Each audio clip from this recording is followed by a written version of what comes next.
Halo saudara, apa kabar? Izinkan saya untuk bilang happy anniversary buat kita semua. Kita adalah murid-murid Kristus yang on progress untuk jadi serupa dengan Tuhan. Saudara, minggu ini kita masih ada dalam seri Kepentok Tembok. Kalau saudara ingat, tembok adalah masa sulit di mana kita merasa tidak berdaya, hampa, buntu. Kita merasa terasing, gagal, letih lesu, kering rohani yang pasti kita alami secara pribadi dan kadang-kadang gak bisa dihindari. Tembok pasti kita alami sebagai bagian dari pertumbuhan rohani dan kadang-kadang bukan merupakan dampak daripada kesalahan atau dosa kita. Tapi saudara, dengan respon yang benar, tembok-tembok ini akan memurnikan iman kita. 2 minggu yang lalu, Pak Theo sudah ngajarin sama kita. Tembok yang pertama adalah ego. Ego yang tidak bisa dihancurkan kecuali dibenturkan dengan benda yang keras. Dibenturkan dengan tembok. Sebelum kita masuk ke bahan lebih jauh, saya mau memperkenalkan saudara dengan anak pertama saya. Namanya Chloe. Saudara, ini adalah foto waktu Chloe berumur sekitar 9 bulan. Kalau saudara lihat, anak-anak usia 9 bulan sampai 1 tahun, biasanya kita bilang, anak lagi lucu-lucunya. Anak yang gak ada capek-capeknya. Ya benar saudara, umur-umur segini itu anak itu lagi lincah. Dia jalan ke sana, jalan ke sini. Nah, tapi yang jadi masalah, anak-anak ini biasanya mereka nggak mau ikut fasenya, nggak mau ikut prosesnya. Mereka baru bisa duduk, udah pengen berdiri. Mereka baru bisa berdiri, udah pengen jalan sana, jalan sini.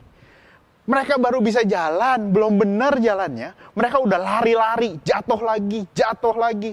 Yang akhirnya apa? Orang tuanya yang capek. Kalau anaknya nggak punya capek, orang tuanya capek terus. Kenapa? Harus nuntun anaknya ke sana, harus nuntun anaknya ke sini, harus megangin supaya nggak jatuh. Nah, waktu Chloe di usia-usia segini, Chloe juga ngalamin yang sama, saudara. Chloe waktu baru bisa duduk, dia nggak mau merangkak lama-lama. Waktu Chloe baru bisa duduk, nggak lama dia pengen belajar berdiri. Dan dia bisa disebut nggak mengikuti fase merangkak. Dari duduk langsung berdiri. Dulu waktu Chloe ngalamin itu, saya sama istri, tepatnya lebih saya bangga banget. Wah, ternyata anak saya anak yang dikasih percepatan sama Tuhan. Anak yang lebih daripada yang lain. Cepet bisanya, cepet jalannya.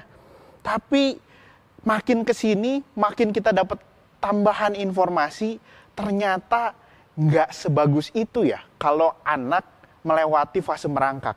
Saudara, saya tampilkan beberapa artikel yang menunjukkan kalau ternyata ada dampak loh. Kalau anak ini nggak sabar untuk mengikuti fase-fase pertumbuhan. Saudara, saya tunjukkan beberapa artikel. Salah satunya bilang, anak tidak lalui fase merangkak, adakah pengaruhnya kelak? Dokter anak yang membahas artikel ini bilang bahwa kalau anak nggak merangkak, nanti bisa terjadi gangguan konsentrasi, gangguan koordinasi, gerakannya cenderung kasar. Nah, itu juga yang terjadi sama Chloe. Waktu Chloe masuk ke toddler, waktu teman-temannya udah bisa lari dengan benar, jalan jarang jatuh, Chloe masih suka jatuh. Koordinasi kaki waktu dia jalan masih suka keserimpet sendiri, saudara. Hari ini Chloe udah berumur hampir 6 tahun. Saudara bisa lihat fotonya ya, udah bisa selfie, udah bisa bergaya sendiri kalau di foto. Tapi konsentrasinya susah sekali dicapai. Kalau Chloe belajar, susah untuk memulai konsentrasi dan gampang untuk kehilangan konsentrasi. Nah, kalau dari artikel tadi, kita bisa lihat bahwa mungkin ini karena Chloe melewati fase merangkak. Dan waktu kita tahu hal ini, saya sama istri cuma bilang, wah, yang dulu kita banggain ternyata nggak benar-benar amat juga ya. Waktu kita melewati satu fase pertumbuhan, ada akibat yang harus kita tanggung. Waktu kita pengen buru-buru lewat, ada akibat yang harus kita tanggung. Saudara, artikel kedua yang saya ingin dibagikan dengan saudara adalah artikel dari Kementerian Kesehatan. Judulnya adalah Pahami Tahapan Tumbuh Kembang Anak. Jangan sampai ada yang terlewati. Saudara, di sini ditekankan bahwa setiap fase pertumbuhan anak selalu harus dihadapi, harus dilewati sama anak. Kalau ada yang terlewati, akan ada konsekuensinya di depan. Kalau pertumbuhan anak aja setiap fasenya harus dihadapi, harus dilewati. Gimana dengan pertumbuhan rohani kita? Saya percaya prinsip yang sama juga terjadi dalam pertumbuhan rohani. Tapi sama seperti anak-anak, kadang-kadang kita yang nggak sabar, saudara. Waktu kita diproses sama Tuhan, waktu kita masuk dalam fase yang nggak enak, waktu kita kepentok tembok, apa yang kita buru-buru katakan? Udah Tuhan, nggak cukup, udah cukup Tuhan, udah nggak tahan lagi. Saya pengen cepet-cepet pergi dari sini Tuhan. Kita terus teriak sama Tuhan. Mau berapa lama lagi Tuhan? Berapa lama lagi Tuhan saya harus hadapi ini? Teman-teman, bahwa satu hal yang sama misalnya yang kita hadapi sama-sama belakangan adalah pandemi COVID. Udah 1,5 tahun kita hadapi pandemi COVID ini sama-sama. Saudara, di home kami udah banyak yang capek, jenuh sama pandemi, sama PPKM. Bahkan ada istilah di home kami yang disebut takut berharap. Kok saya udah takut berharap? Saya udah terlalu capek untuk berharap 3 bulan lagi selesai. Saya berharap tahun 2020 akan selesai. Pertengahan 2021 akan selesai. Tapi kita nggak tahu kapan selesainya. Banyak kita juga yang mengalami proses dalam hidup kita juga sama. Saya berharap bulan depan selesai. Saya berharap tahun depan selesai. Saya berharap besok selesai.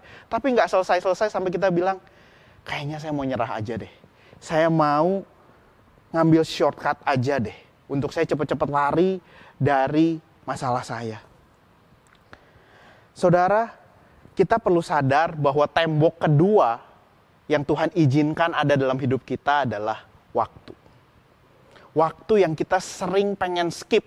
Waktu yang sering kali kita pengen abaikan. Kita pengen cepat-cepat move. Kita pengen cepat-cepat masuk fase berikutnya. Nah, saya mau ajak kita semua untuk belajar dari seorang hamba Tuhan yang bernama Ayub. Mari kita buka kitab Ayub, saudara. Kalau saudara lihat, Ayub ini bukan orang yang biasa-biasa aja sama Tuhan. Ayub ini bukan orang yang sekedar lewat, sekedar kenal Tuhan, sekedar tahu Tuhan. Enggak loh saudara. Kita baca dari Ayub 1 ayat 1. Ada seorang laki-laki di tanah Uz bernama Ayub. Orang itu saleh dan jujur. Ia takut akan Allah dan menjauhi kejahatan. Saudara, ini yang nyatet Alkitab. Alkitab bilang Ayub itu bukan orang sembarangan. Ayub itu saleh, jujur, takut akan Tuhan dan menjauhi kejahatan. Gak cuman itu saudara. Singkat cerita, Ayub dicobai. Ayub kehilangan anak-anaknya. Ayub kehilangan ternak-ternaknya. Ayub kehilangan pegawai-pegawainya. Tapi kita lihat respon Ayub waktu dia mendengar semuanya itu terjadi seketika. Ayub 1 ayat 20. Maka berdirilah Ayub, lalu ia mengoyakkan jubahnya dan mencukur kepalanya, kemudian sujudlah ia dan menyembah. Katanya, dengan telanjang aku keluar dari kandungan ibuku, dan dengan telanjang juga aku akan kembali ke dalamnya. Tuhan yang memberi, Tuhan yang mengambil. Terpujilah nama Tuhan. Saudara, berapa banyak orang yang waktu menerima bencana, waktu menerima hal yang gak enak, semuanya hilang, dan dia masih tetap bisa memuji Tuhan. Gak banyak saudara. Dan Ayub bisa melakukannya. Luar biasa. Ayub gak menyalahkan Tuhan, tapi Ayub malah menyembah Tuhan. Saudara, itu juga gak cukup. Setelah itu di pasal kedua kita akan lihat bahwa iblis mencobai Ayub dengan memberikan penyakit. Dan ini ayat yang sama dengan yang Pastor Andi minggu lalu sempat bahas sedikit. Ayub 2 ayat 8-10. Lalu Ayub mengambil sekeping beling untuk menggaruk badannya sambil duduk di tengah-tengah abu. Duduk di tengah abu itu pertanda duka, pertanda perkabungan, saudara. Maka berkatalah istrinya kepadanya, masih bertekunkah engkau dalam kesalehanmu? Kutukilah Allahmu dan matilah. Nah, kita lihat ya saudara ya, apa respon Ayub. Tetapi Ayub berkata kepadanya, engkau berbicara seperti perempuan gila. Apakah kita mau menerima yang baik dari Allah, tetapi tidak mau menerima yang buruk? Dalam kesemuanya itu, Ayub tidak berbuat dosa dengan bibirnya. Saudara, bahkan waktu Ayub diberi penyakit, waktu Ayub dikasih solusi shortcut sama sama istrinya, Ayub nggak ambil shortcut itu, tapi Ayub tetap membela Tuhan. Ayub tetap tidak berdosa dengan bibirnya. Dari 3 ayat ini kita bisa lihat Ayub orang yang luar biasa. Ayub orang yang ngerti banget tentang Tuhan, kelihatannya. Kita lanjut ya saudara ya tentang Ayub. Kita baca Ayub 4. Maka berbicaralah Elifas, orang Teman. Kesalkah engkau bila orang mencoba berbicara kepadamu, tetapi siapakah dapat menutup mulutnya? Sesungguhnya engkau ini Ayub ya saudara, telah mengajar banyak orang dan tangan yang lemah telah engkau kuatkan. Orang yang jatuh telah dibangunkan oleh kata-katamu dan lutut yang lemas telah kau kokohkan. Jadi dulu saudara, Ayub banyak bantu orang. Dulu mungkin saudara, Ayub jadi core team atau jadi home leader saudara. Banyak orang yang dikokohkan, yang dikuatkan waktu dia lemah. Banyak orang yang diajar sama Ayub. Kita baca ayat 5. Tetapi sekarang dirimu yang tertimpa dan engkau kesal, dirimu yang terkena dan engkau terkejut. Bukankah takutmu akan Allah yang menjadi sandaranmu dan kesalehanmu yang menjadi pengharapanmu? Camkan ini, siapa binasa dengan tidak bersalah dan di manakah orang jujur yang dipunahkan? Temannya Ayub ini lagi bilang, iya dulu kamu saleh, tapi kalau kamu dapat bencana begitu hebat sekarang, pasti karena kamu sudah berbuat kejahatan di hadapan Tuhan. Dia bilang, siapa binasa dengan tidak bersalah? Dan di manakah orang yang jujur dipunahkan? Saudara, jadi Ayub gak cuma kehilangan harta, dia gak cuma kehilangan kesehatan, dia juga kehilangan nama baiknya. Dulu dia mengajar banyak orang, dulu dia didengar banyak orang. Sekarang waktu terkena bencana, dia dilihat sebagai orang yang membuat kejahatan. Pada zaman Ayub hidup, dipercaya sama mereka bahwa Tuhan memberkati orang yang saleh. Tuhan memberikan harta pada orang yang saleh. Dan Tuhan memberi bencana pada orang yang membuat kejahatan. Mindset zaman itu, kalau Ayub dikasih bencana sama Tuhan, maka dia sudah berbuat kejahatan sama Tuhan. Orang mungkin di zaman itu mulai menjauhi Ayub. Ini orang berdosa. Ini orang yang gak benar di hadapan Tuhan. Tapi ayat yang menarik lagi buat saya adalah ayat 6. Bukankah takutmu akan Allah yang menjadi sandaranmu dan kesalehan hidupmu menjadi pengharapanmu? Saudara, ayat ini mulai ngasih tahu. Sebenarnya dalam hatinya Ayub, takut akan Allah yang menjadi sandaran dan kesalehan hidup yang menjadi harapan. Pengharapan Ayub ternyata nggak didasarkan pada Tuhan. Pengharapan Ayub, sandaran Ayub, itu ada pada kesalehannya, pada rasa takutnya akan Tuhan, bukan Tuhan sendiri. Dan nanti kita akan lihat bagaimana proses yang selanjutnya Tuhan izinkan terjadi atas hidup Ayub. Kita loncat ya saudara. Saya harap saya berikan cuplikan ayat dari kitab Ayub dan saudara bisa pelajari sendiri kitab Ayub ini secara lebih lengkap. Ayub 13 dibilang begini. Ayat 17. Dengarkanlah baik-baik perkataanku, perhatikanlah keteranganku. Ketahuilah, aku menyiapkan perkaraku, aku yakin bahwa aku benar. Wow, Ayub yakin banget sama kesalehan hidupnya. Ayub bisa ngeklaim sama Tuhan, aku akan bilang sama Tuhan, aku menyiapkan perkataanku, perkaraku sama Tuhan. Dan aku akan bilang, aku orang benar. Keren banget ya kayaknya saudara ya. Tapi kita mulai lihat benang merahnya. Ada proses yang lagi Tuhan mau Ayub keluarkan dalam hatinya. Ada kekotoran yang mau Tuhan keluarkan dalam hatinya Ayub.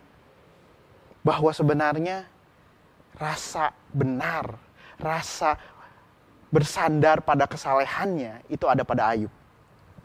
Kondisi ini akan terus terjadi. Kalau saudara lihat kitab Ayub, Ayub mulai membela diri, lalu Ayub mengeluh, Ayub kecewa pada teman-temannya, Ayub kecewa pada Tuhan nantinya.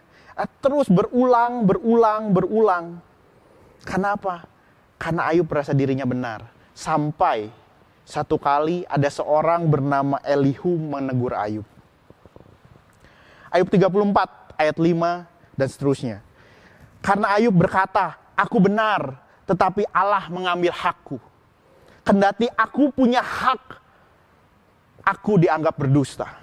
Sekalipun aku tidak melakukan pelanggaran, luka-lukaku tidak dapat sembuh lagi. Elihu bilang, siapakah seperti Ayub yang minum hujatan terhadap Allah seperti air? Ayub gak pernah sadar selama ini, saudara, kalau sebenarnya dia telah menghujat Allah. Dia merasa lebih benar dari Allah. Dia merasa diperlakukan gak adil sama Tuhan. Saudara, setelah Elihu berbicara sama Ayub dan teman-temannya di pasal 32-37, Tuhan sendiri yang bicara dengan Ayub lewat badai, saudara, di pasal 38-41. Saudara, kita bisa lihat bahwa akhirnya di pasal 42 lah baru Ayub menyadari kesalahannya dan Ayub bertobat. Ayub 42 ayat 5, hanya dari kata orang saja aku mendengar tentang Engkau, Tuhan. Tetapi sekarang mataku sendiri memandang Engkau. Oleh sebab itu aku mencabut perkataanku. Perkataan-perkataan di mana dia merasa benar. Perkataan-perkataan di mana Ayub merasa diperlakukan Tuhan tidak adil. Dan dengan menyesal aku duduk dalam debu dan abu. Saudara, akhirnya di pasal 42 Ayub sadar. Ada kesombongan dalam dirinya. Ada arogansi dalam dirinya kalau dia merasa benar. Kalau dia merasa lebih adil dari Tuhan. Ayub di pasal ini baru bilang, dulu saya cuma dengar Tuhan dari orang lain. Wow, kesalehan yang selama ini ada, yang dibahas di pasal 1, 2, itu karena dia dengar dari orang. Tapi di pasal 42 dia bilang, hari ini bukan lagi karena dengar dari orang. Hari ini saya mendengar sendiri. Mataku sendiri memandang Engkau, Tuhan.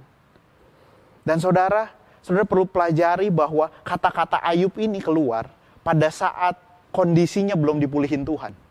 Kata-kata Ayub ini keluar pada saat Ayub masih sakit. Pada saat semua harta bendanya masih hilang. Pada saat dia masih gak punya anak, saudara. Pada saat semua pegawainya masih udah meninggal. Tapi dia bisa bilang, aku bersyukur sama Tuhan. Karena hari ini aku mengenal Tuhan. Saudara, timbul pertanyaan. Kenapa Tuhan baru berbicara sama Ayub di pasal ke-38 sampai 41? Karena saya percaya, saudara, bahwa 41 pasal itu adalah waktu yang Ayub butuhkan. Supaya dia benar-benar sadar kalau ada kesombongan di dalam hatinya. Supaya Ayub benar-benar sadar kalau dia gak mengandalkan Tuhan. Tapi yang dia andalkan adalah kesalehannya. Saudara, bayangkan kalau Tuhan menampakkan diri atau bicara sama Ayub di pasal kedua. Waktu semuanya hilang, gak lama kemudian Tuhan pulihkan dan Tuhan bicara sama Ayub. Bukankah sebenarnya Ayub belum sadar kalau dia mengandalkan kesalehannya? Kalau Tuhan muncul lebih dulu, kalau pemulihan terjadi lebih dulu, bukankah Ayub belum sadar kalau dia punya motivasi yang salah, kalau dia punya arogansi dalam dirinya, saudara? Ayub diizinkan mengalami 41 pasal sebelum dia bertobat, sebelum dia mengalami pertumbuhan akan pengenalan akan Tuhan. Bagaimana dengan saudara dan saya? Kalau kita hari ini masih ada di tengah pergumulan, kalau kita hari ini masih ada di tengah masa-masa yang sulit, itu bukan karena Tuhan gak sayang saudara dan saya. Tapi karena itu adalah waktu yang masih kita butuhkan untuk kita mengekstrak hal yang salah dalam hati kita. Untuk kita diproses menjadi serupa dengan Kristus. Saudara, bayangkan kalau Ayub mengambil solusi dari istrinya, mengutuki Tuhan dan mati. Kita ambil shortcut. Apa yang terjadi sama Ayub? Mungkin Ayub mati tanpa mengenal Tuhan dengan pribadi. Ayub akan mati, Ayub akan meninggal tanpa bisa melihat Tuhan dengan matanya sendiri. Imannya hanya akan jadi iman yang apa kata orang. Begitu juga dengan kita. Kalau kita meninggalkan proses kita, kalau kita cepat-cepat ambil shortcut dari masalah kita nggak bisa bertumbuh, saudara. Yang ada adalah kita akan terus menyimpan kesalahan atau motivasi hati kita yang salah. Pertumbuhan hanya bisa didapatkan waktu kita menjalani proses. Waktu kita menjalani hari-hari kita dengan respon yang benar. Saudara, kita bisa lihat dari kisah Ayub ini ada 3 bahan dasar pertumbuhan rohani. Yang pertama adalah kebenaran. Kebenaran Tuhan waktu disingkapkan pada Ayub, maka Ayub sadar, iya ya, saya sombong. Iya ya, Tuhan yang adil, bukan aku yang adil. Iya ya, yang selama ini saya andalkan bukan Tuhan, tapi kesalehan saya, amal baik saya, perbuatan baik saya. Waktu Tuhan singkapkan kebenaran sama kita, kita tahu kita gak sebaik itu, saudara. Bahan dasar yang kedua adalah kasih karunia. Nah, waktu kita tahu kita nggak sebaik itu, waktu kita tahu kita sering gagal dalam menjalankan firman Tuhan, ada kasih karunia yang selalu menerima kita. Ada selalu kasih karunia yang cukup untuk bilang, kamu selalu diterima. Yuk coba lagi, yuk coba lagi, saudara. Kasih karunia yang membuat kita nggak cuma diterima, tapi juga diangkat anak oleh Allah. Kasih karunia yang merubah mindset kita dari saya melakukan ini supaya saya diterima, menjadi saya mau bertumbuh untuk menyenangkan Tuhan. Karena saya sudah diterima sama Tuhan. Bahan dasar ketiga untuk bertumbuh adalah waktu, saudara. Kadang-kadang kita nggak kuat, kita nggak tahan menghadapi proses. Kita selalu menjerit sama Tuhan. Berapa lama lagi Tuhan? Kadang-kadang waktu kita diproses Tuhan, kita pengennya waktu kita pejamkan mata dan kita buka mata, kondisi udah berubah. Tapi pertumbuhan nggak terjadi karena mukjizat. Pertumbuhan adalah hasil dari proses. Harusnya jeritan berapa lama lagi Tuhan berubah. Semakin aku kenal Tuhan, berapa lama pun aku mau. Kalau upahnya adalah aku semakin kenal Tuhan, berapa lama pun aku mau Tuhan. Pertanyaannya sekarang, terus gimana caranya? Kalau saya udah di tengah proses, kalau saya sekarang lagi berteriak, berapa lama lagi Tuhan? Gimana sih cara kita untuk bertahan dalam proses ini? Saudara, kita akan lihat dari Ibrani 12 ayat 1-3. Tetapi karena kita mempunyai banyak saksi, bagaikan awan yang mengelilingi kita, marilah kita meninggalkan semua beban dan dosa yang begitu merintangi kita. Dan berlomba dengan tekun dalam perlombaan yang diwajibkan bagi kita. Salah satunya waktu-waktu ini ya saudara. Salah satu yang diwajibkan bagi kita adalah kita melewati fase-fase pertumbuhan yang gak gampang ini, saudara. Ayat 2, marilah kita melakukannya dengan mata yang tertuju kepada Yesus, yang memimpin kita dalam iman, dan yang membawa iman kita itu kepada kesempurnaan, yang dengan mengabaikan kehinaan, tekun memikul salib, ganti sukacita yang disediakan bagi kita, yang sekarang duduk di sebelah kanan tahta Allah. Ingatlah selalu akan Dia yang tekun menanggung bantahan yang sehebat itu terhadap dirinya dari pihak orang-orang berdosa, supaya jangan kamu menjadi lemah dan putus asa. Saudara, gimana waktu kita mulai menjadi lemah dan putus asa? Caranya ada di ayat 2. Mari kita melakukannya dengan mata yang tertuju pada Yesus. Yesus waktu hidup di dunia, Dia nggak pernah skip proses, saudara.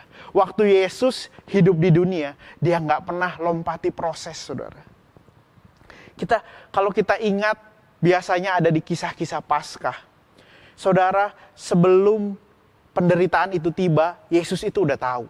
Dia sudah memperingatkan murid-muridnya, waktunya sudah tiba. Aku akan menderita, bahkan dibunuh, dan aku akan bangkit pada hari ketiga.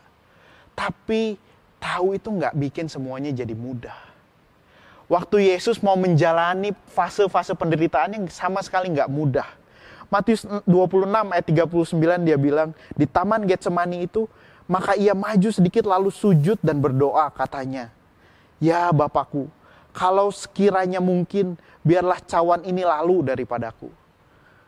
Saudara, Yesus tahu dia akan ngalamin proses yang gak gampang. Yesus punya keinginan untuk men-skip prosesnya. Kalau boleh, jangan adalah penderitaan-penderitaan ini. Kalau boleh, lalukanlah cawan ini daripadaku. Tapi untungnya doa Yesus gak titik sampai di situ. Saudara bayangkan kalau Yesus skip prosesnya, kita gak punya harapan hari ini. Kalau Yesus nggak menghadapi penderitaan itu detik demi detik, kita nggak ada yang bisa selamatin, saudara. Karena karya salibnya lah kita dibenarkan di dalam dia. Yesus lanjutin doanya, nggak cuman kalau boleh lalukanlah cawan ini daripadaku, tetapi janganlah seperti yang kukehendaki, melainkan seperti yang engkau kehendaki. Dia Tuhan loh. Dia maha kuasa loh. Tapi pada saat dia harus menghadapi proses penderitaan, Yesus mau taat sampai mati. Bahkan dia mati di kayu salib. Bedanya kalau kita diproses supaya kita bertumbuh. Kalau kita diproses supaya kita semakin hari semakin menjadi serupa dengan Kristus. Yesus diproses supaya saudara dan saya punya harapan. Yesus diproses supaya saudara dan saya bisa dibenarkan. Yesus diproses supaya saudara dan saya punya kekuatan. Kalau Yesus yang sudah menang itu ada di dalam saudara, maka kekuatannya juga ada di dalam saudara dan saya. Kalau Yesus dulu menang, maka Yesus yang ada di dalam saya akan memberikan saya kekuatan untuk menang hari-hari ini. Untuk menang waktu kita mengalami proses. Saudara, selalu ada proses yang unik dalam setiap fase kehidupan kita. Hidup, bertumbuh, itu selalu dalam proses. Kapan kita selesai di proses? Waktu kita nggak lagi hidup lagi. Waktu kita nggak lagi mau bertumbuh. Maka kita bisa skip proses. Selama kita mau bertumbuh, proses itu akan selalu ada. Ingat saudara, 3 bahan dasar pertumbuhan dan pemulihan. Kebenaran, kasih karunia, dan waktu. Saudara, saya nggak tahu apa proses yang lagi saudara hadapi. Mungkin saudara udah berteriak, berapa lama lagi Tuhan? Berapa lama lagi saya harus menghadapi ini Tuhan? Mungkin saudara udah mulai lemah, udah mulai putus asa. Udah mulai kehilangan harapan, takut untuk berharap, saudara. Tapi saya cuma mau bilang, lihat Yesus. Lihat Yesus. Yesus yang sudah mengosongkan dirinya, mengambil rupa seorang hamba, menjadi sama dengan manusia, dan dia taat sampai mati. Untuk apa dia taat sampai mati? Dia taat sampai mati supaya saudara dan saya bisa dibenarkan. Dia taat sampai mati supaya saudara dan saya punya kekuatan untuk menghadapi hari-hari ini. Kenapa? Yesus yang sudah menang itu ada dalam saudara dan saya. Saudara, Yesus adalah harapan kita satu-satunya. Dia adalah sumber kekuatan kita. Mari kita berdoa, saudara. Tuhan, ini kami Tuhan. Kami datang dengan kondisi yang mungkin kami lagi letih lesu Tuhan. Kami datang dengan kondisi yang udah lama kami teriak sama Tuhan. Berapa lama lagi Tuhan? Udah gak kuat lagi Tuhan rasanya. Hari ini kami berdoa Tuhan. Biar Tuhan sendiri yang bicara sama kami. Hari ini kami mau Tuhan. Kami mau jalanin prosesnya sampai kami bisa ngelihat Tuhan. Sampai kami boleh kenal Tuhan lebih jauh lewat apapun yang lagi kami hadapi ini Tuhan. Kami mau minta Tuhan, kami mau minta kekuatan supaya kami nggak lari, supaya kami bisa menghadapi Tuhan. Semua proses yang ada. Karena satu kerinduan kami pengen kenal Tuhan lebih jauh. Tuhan, kami sendiri nggak sanggup. Kami sendiri udah lemah Tuhan. Kami percaya bahwa Yesus yang sudah menang itu ada dalam diri kami. Kami percaya bahwa Yesus yang sudah mengalahkan semuanya itu ada di dalam diri kami. Dan itu yang bikin kami mampu. Dan itu yang akan beri kekuatan buat kami. Bapa, Engkau yang tahu kondisi kami semua. Engkau yang tahu kondisi anak-anak-Mu Tuhan. Aku berdoa Tuhan, biar semua yang letih lesu boleh disegarkan. Semua yang lemah boleh diberi kekuatan Tuhan. Karena satu, kami rindu untuk kenal Tuhan lebih jauh. Kami rindu untuk jadi orang yang gak sekedar bertahan hidup. Tapi kami rindu, kami hidup sebagai pemenang-pemenang Allah. Kami menang karena Tuhan kami sudah menang. Terima kasih Tuhan Yesus. Kami serahkan semua proses dan masa depan kami sama Tuhan. Kami mau menjalani waktu sama Tuhan. Dalam nama Yesus, kami telah berdoa dan bersyukur. Amin. Tuhan Yesus memberkati saudara.